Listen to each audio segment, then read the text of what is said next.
नमस्कार दोस्तों। बिहार के अलग अलग ज़िलों से लगातार ये खबरें आ रही है कि एसआईआर के नाम पर ज़बरदस्त फर्जीवाड़ा हो रहा है।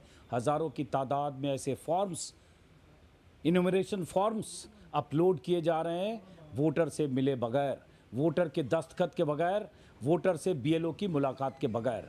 मैं और मेरी टीम लगातार ऐसे वोटर्स की तलाश कर रहे हैं और बहुत सारे वोटर्स लगातार हमारी तलाश कर रहे हैं। हमारे फेसबुक पेज पर, हमारे डिजिटल सोशल मीडिया प्लेटफॉर्म पर लगातार ऐसे वोटर्स के मैसेज आ रहे हैं। तो आज मैं हूं पटना में, क्योंकि हमें पता चला कि पटना के कई इलाकों में ऐसे बहुत सारे वोटर्स हैं, उनकी तादाद नहीं कह सकता, हज़ारों हैं या कितने हैं, जिनसे बीएलओ की मुलाकात नहीं हुई, जिन्होंने फॉर्म के दर्शन नहीं किए, लेकिन जब उन्होंने अपना एपिक नंबर, अपना नंबर जब डाला इलेक्शन कमीशन की वेबसाइट पर, जहां इन्यूमरेशन फॉर्म स्टेटस होता है, तो पता चला कि उनका फॉर्म जमा हो गया। तो अभी मैं हूं पटना के पटेल नगर इलाके में, विधानसभा है दीघा, और ये यहाँ मार्केट में है। यहाँ मुझे पता चला कि बहुत सारे लोगों के फॉर्म नहीं जमा हुए, तो पूछताछ करता हुआ मैं यहाँ आया। अब यहाँ पहले इन्हीं से बात करते हैं, उसके बाद आप पता चलेगा आपको कि किस तरह से क्या हो रहा है। आप सुनिए पहले। आपका शुभ नाम? मेरा नाम संतोष कुमार। संतोष कुमार, ये आपका शॉप है, पीछे फैक्ट्री है जी। इनका, टिम्बर, फर्नीचर और हार्डवेयर की दुकान है। संतोष कुमार जी। और ये सब लोग कौन हुए? ये हमारे पड़ोसी हुए। पड़ोसी हुए ये। जी। तो संतोष कुमार जी के बारे में पता चला, मैं इनके पास आया, फिर इनसे मैंने कहा तो ये 3-4 लोग और दिखे। अब जरा सुनिए गौर से कि क्या हो रहा है। एपिक नंबर अगर कोई स्टेटस रिपोर्ट जानने के लिए पता करता है तो उसको क्या मिलता है, और ये फॉर्म के बारे में डीएमके या चुनाव आयोग के दावों से मैच करता है या नहीं। सुनिए, अब आप बताइए अपने बारे में कि आपकी मुलाकात बीएलओ से हुई? नहीं, हमारे किसी भी बीएलओ से मुलाकात नहीं हुई। बीएलओ आपके पास आया? नहीं आया। नहीं आया। तो उसके बाद आपका फॉर्म आपने जमा किया? नहीं, जब हमारे पास बीएलओ आ ही नहीं, हमने फॉर्म मिला ही नहीं, तो हम जमा कैसे करें? तो फिर आपको पता चला कि आपका फॉर्म जमा हो गया है? हाँ, हमने स्टेटस अपना जमा किया, चूंकि मतलब कि पेपर के माध्यम से और भी कई एक माध्यम से, सोशल माध्यम से पता चल रहा था भाई कि जमा करनी जरूरी है, नहीं अगर जमा करते हैं तो आपका वोटर लिस्ट से नाम कट जाएगा। ठीक है। तो हमने जब इसको मतलब फॉर्म फिलअप करना लगा तो हमें मालूम चला कि हमारा फॉर्म पहले ही से जमा है। मतलब एपिक नंबर डाल के आपने जब उसमें जाना इलेक्शन कमीशन की वेबसाइट पे, तो आपको पता चला फॉर्म जमा है। जी। तो इनके पास एक मैसेज, जो जब आप ऐसा करते हैं स्टेटस रिपोर्ट जानने के लिए, तो उसमें लिखा हुआ आता है, एपिक नंबर डालते हैं उसमें लिखा हुआ आएगा कि आपका गणना प्रपत्र जमा हो गया है, और अगर आपने बिना दस्तावेज के जमा किया है तो बीएलओ संपर्क करें। यही आपको भी दिख रहा होगा जी। देखा जाए ना, ये हमारे मोबाइल में है। जो आपने इसको आप लोग देखिए, दिखा रहे हैं आपको।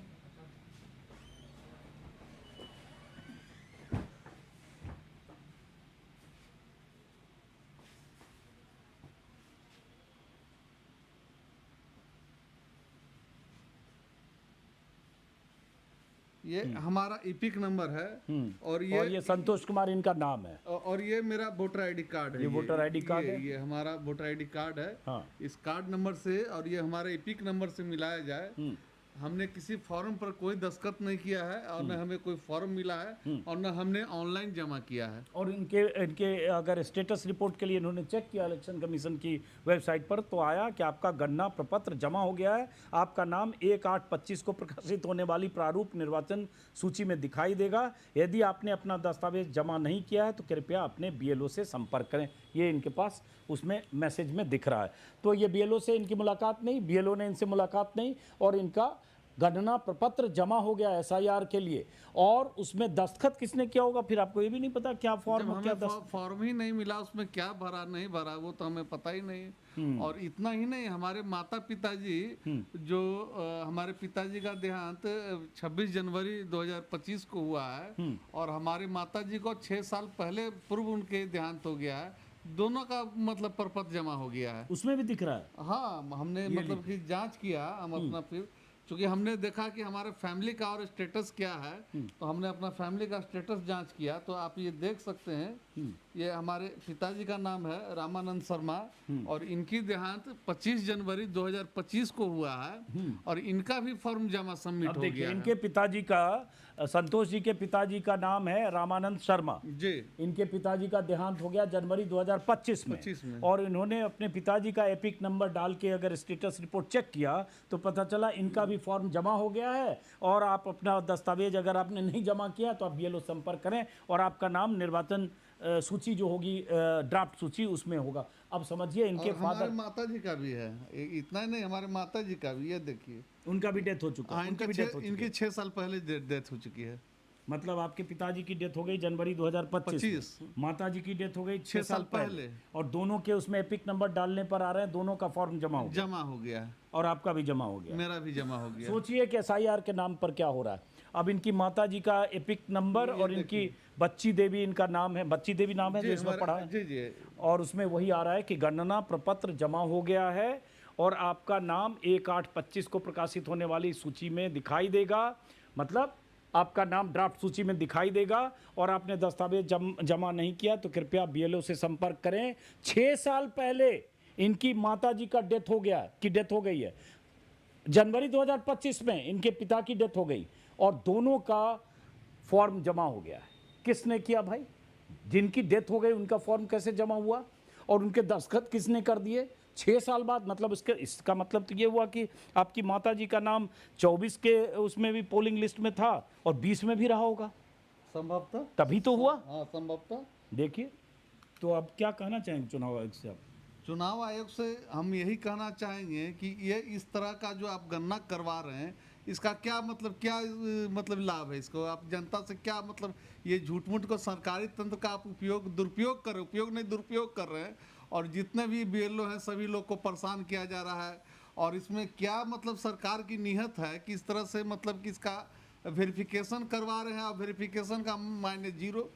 हमने कल परसों पेपर में देखा कि 90% मतलब कि ये जमा हो गई है। तो 90% हम हमारे आसपास कई एक मित्रों से हमने बात किया था, उन लोग के यहाँ BLO आए नहीं, गए नहीं, तो इसी तरह से जमा हो गए वो 90%। ये तो वही बात हो गई नोटबंदी वाली कि हमारे मतलब 100% नोट हमारे वापस आ गए, उसके बाद भी नोटबंदी के बाद भी नोट मिलते रहा अपने इंडिया में, नेपाल में। आज भी हमको लगता है कि ढूंढा जाए तो नोट पुराने 500,000 के नोट कुछ जगह मिल जाएंगे।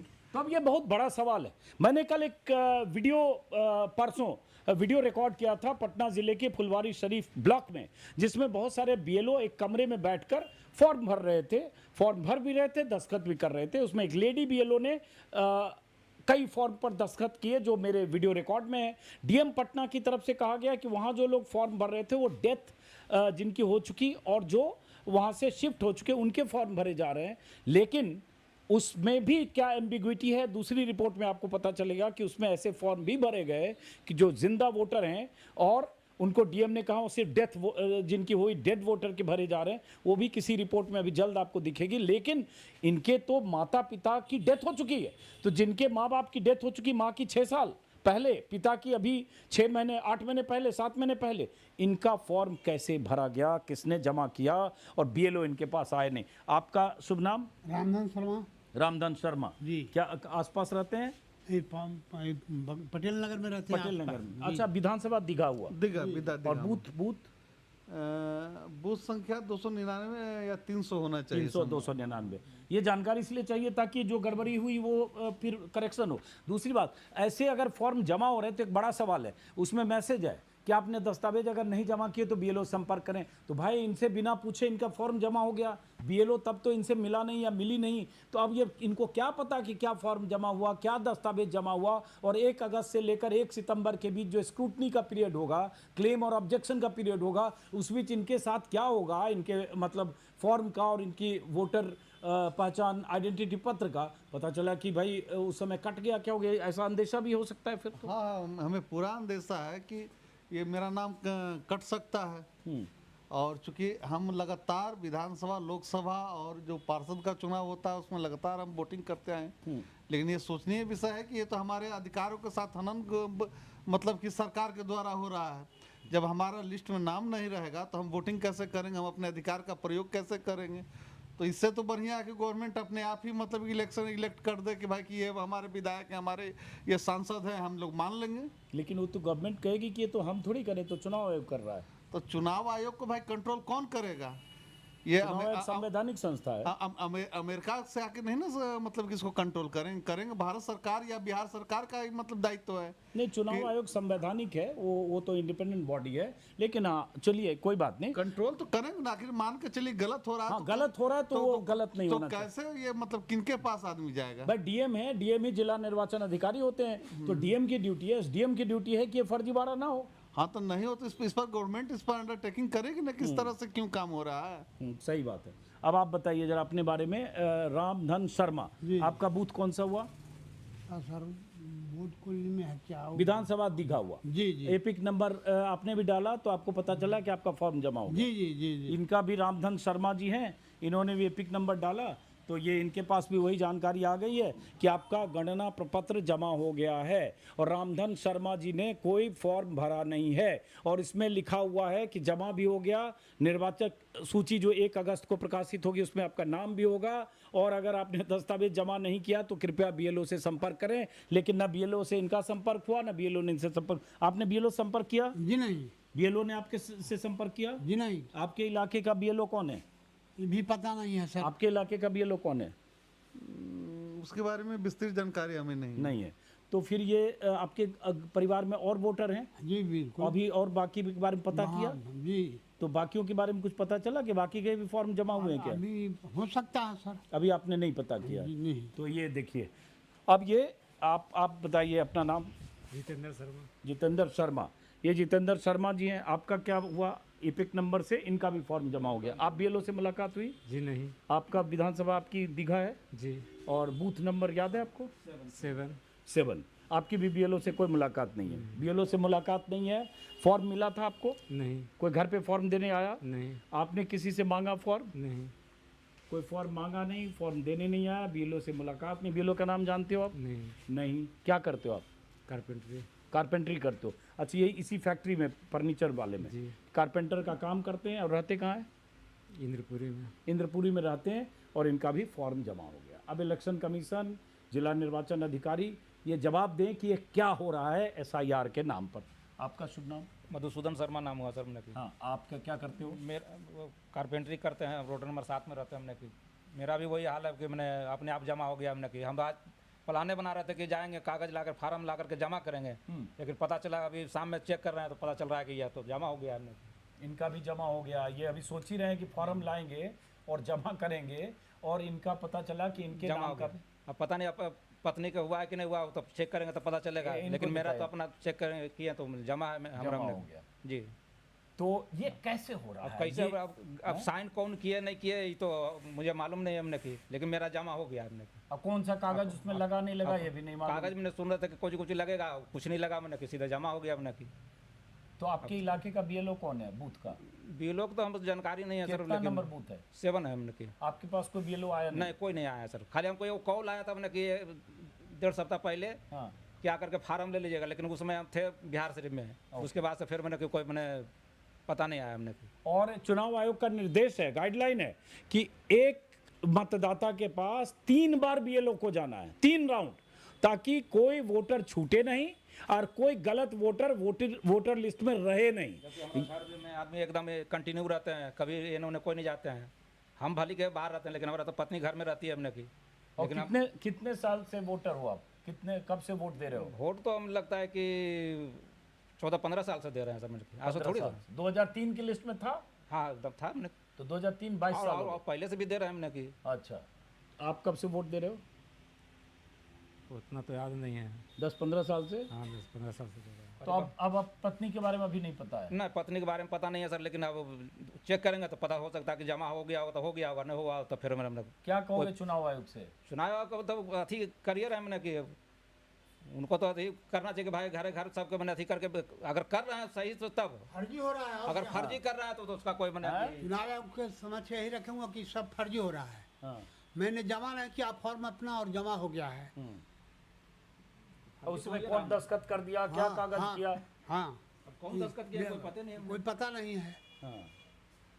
ये सब करने से क्या फायदा है जब लोग के पास गए नहीं और उनका फॉर्म जमा हो गया है, तो फिर क्या फायदा हुआ कि इन लोग को पास से वेरिफिकेशन करने से क्या फायदा? वेरिफिकेशन का कोई मायना ही नहीं है मैंने कि कोई मायने नहीं वेरिफिकेशन का मैंने की। नहीं, उसमें एक खतरा ये भी है कि अभी ये जमा हो गया फर्जी। हाँ, हो उसमें सकता है कोई कि हमारा ताकत कहीं नाम न कट जाए हमने की। हाँ, 1 अगस्त से जो लिस्ट हम तो आएगी, कुछ दिए नहीं है हमने की। यो करो बात ये सका कि कहीं नाम न कट जाए हमारा हमने की, इसलिए कुछ दिए नहीं अथी, तो मैंने प्रूफ तो हो सकता है कि नाम कहीं कट जाए हमने की, या और हमको ज़्यादा चीज डर हो गया हमने की। जो अथी करवा रहे हैं चुनाव उनको अब अथी करना चाहिए हमने की, फिर से आकर के वेरिफिकेशन करवाना चाहिए हमने की। अब ये एक बड़ा सवाल है और ये चुनाव आयोग और पटना के निर्वाचन अधिकारी, बिहार के सीईओ इन वोटर्स को सुने, समझें, देखें कि इनके माता पिता का निधन हो चुका, माँ का 6 साल पहले, पिता का 6-7 महीने पहले, और उसके बाद उन दोनों के नाम पे फॉर्म जमा हो गए, उन दोनों के नाम के इन्यूमरेशन फॉर्म भी जमा हो गए, और उसके बाद उसमें मैसेज भी आ गया कि अगर आपने दस्तावेज नहीं जमा किए तो बीएलओ संपर्क करें। इन्होंने भी बीएलओ से मुलाकात की नहीं, कोई फॉर्म इनको मिला नहीं। फॉर्म देखे आपने कैसा होता है? हाँ, दिया है, एक निगम वाले ने दिया है। निगम वाले एक फॉर्म दे गए, ये जो कंफ्यूजन है ये अलग, निगम वाला फॉर्म अलग है, उससे चुनाव आयोग का अलग है। तो निगम वाला फॉर्म जमा किया आपने? नहीं किया। नहीं किया। तो इनके आपके पास भी फॉर्म देखा आपने कैसा है? फार्म तो हम देखबे नहीं कि फार्म कैसा होता है। फार्म तो हम सोच रहे थे कि जाएंगे कहीं से लाएंगे, मैंने की प्लाने बना रहे थे, लेकिन फिर चेक किए तो मैंने पता चला कि यहाँ तो मैंने जमा हो गया। तो फिर हम भुला गए कि अब काले जाने फार्म लाने के लिए, तो जमा हो गया तो मैंने कोई मतलब ही नहीं है। लेकिन डर यही लग रहा है कि कहीं नाम ना काट दें, जिससे धांधली हो रहा है कि भाई ये है वो आगे बाहर से आ गया, ये आ गया, हो सकता है वो उसी राधि में हम लोग भी कहीं ना समेट दें हमने की। नाम कट जाएगा तो राशन कार्ड में भी नाम कट जाएगा, क्योंकि आप तो जब यहाँ के वोटर ही नहीं है। प्रक्रिया खत्म हो जाएगा। हाँ, तो फिर आपको राशन मिलने में भी दिक्कत होगी आपको। बहुत तरह की परेशानी इसमें आ जाएगा, राशन नहीं मिलेगा और कोई अथी नहीं मिलेगा। हो सकता है कहीं भाई यहाँ का आप नागरिक नहीं है, मैंने बहुत तरह के मैंने बात हो सकता है अपने की। अब ये ओनर हैं इस जो भी टिम्बर फर्नीचर हार्डवेयर की शॉप के, ये 2 कारपेंटर हैं यहाँ, ये इनके पड़ोसी हैं। और मेरा मकसद सिर्फ ये चुनाव आयोग और बिहार के सीईओ और पटना के जिला निर्वाचन अधिकारी यानी डीएम तक ये पहुंचाना है कि क्या फर्जीवाड़ा हो रहा है। इससे बड़ा सबूत और क्या चाहिए? सिर्फ कह देने भर से कि अगर मेरी खबर आएगी, वीडियो आएगा, उसको आप कह देंगे कि मिसलीडिंग है, भ्रामक है, यूट्यूबर अजीत अंजुम गलत सूचनाएं दे रहे हैं अपने यूट्यूब के माध्यम से, तो ये वोटर है, ये मतदाता हैं, इनके पास बीएलओ नहीं पहुंचा, इन्होंने फॉर्म नहीं देखे और उसके बाद फॉर्म सबके भर दिए गए। और सबसे बड़ी बात, इनके माता पिता का निधन हो चुका है और उनके नाम के फॉर्म भरे जा चुके हैं, फॉर्म अपलोड किए जा चुके हैं, मैसेज आ चुका है कि आपका फॉर्म मिल चुका है, दस्तावेज अगर नहीं दिया है तो बीएलओ से संपर्क करें और आपका नाम 1 अगस्त की सूची में होगा। और ऐसे बहुत सारे लोग बिहार के अलग अलग जिलों में मुझे मिल रहे हैं, ऐसे बहुत सारी जगहों पर मुझे जानकारी मिल रही है जिनका निधन हो चुका है, उनका भी फॉर्म जमा हुआ है। हजारों लोग ऐसे हैं, सैकड़ों तक तो मुझसे संपर्क कर रहे हैं कि उनकी मुलाकात बीएलओ से नहीं हुई, उनको फॉर्म नहीं दिया गया और उनके फॉर्म अपलोड हो गए फर्जी दस्तखत के साथ। पता नहीं क्या डॉक्यूमेंट, कौन दस्तखत कर रहा है और इतनी जल्दबाजी में हो क्यों रहा है? ये सवाल लगातार उठ रहा है कि मैं भी वीडियो में बोल रहा हूं कि इसके लिए मैं बीएलओ को कम जिम्मेदार मानता हूं। टॉप टू बॉटम का सबसे निचला तबका बीएलओ है। इन पर दबाव, प्रेशर, टारगेट जल्दी पूरा करने का दबाव, और उस दबाव में ये फर्जीवाड़ा हो रहा है। बीएलओ तो प्राथमिक स्कूल के टीचर होते हैं, शिक्षक होते हैं, एसडीओ, बीडीओ, डीएम, इन सब के दबाव में वो ये काम कर रहे हैं। लेकिन अब क्या इस वीडियो को दिखाने के बदले एफआईआर या खंडन मेरी रिपोर्ट की होगी, या फिर इन वोटर्स के साथ जो फर्जीवाड़ा हुआ इसकी जांच होगी? और जांच बहुत ज़रूरी है। डीएम साहब, बिहार के सीईओ। फिलहाल इस वीडियो को ख़त्म करता हूं। अलग अलग इलाकों से लगातार मुझे ऐसी सूचना मिल रही है, अलग अलग ज़िलों से। कुछ और दिन बिहार में गुजारेंगे और ऐसे वोटर से मुलाकात करेंगे। नमस्कार।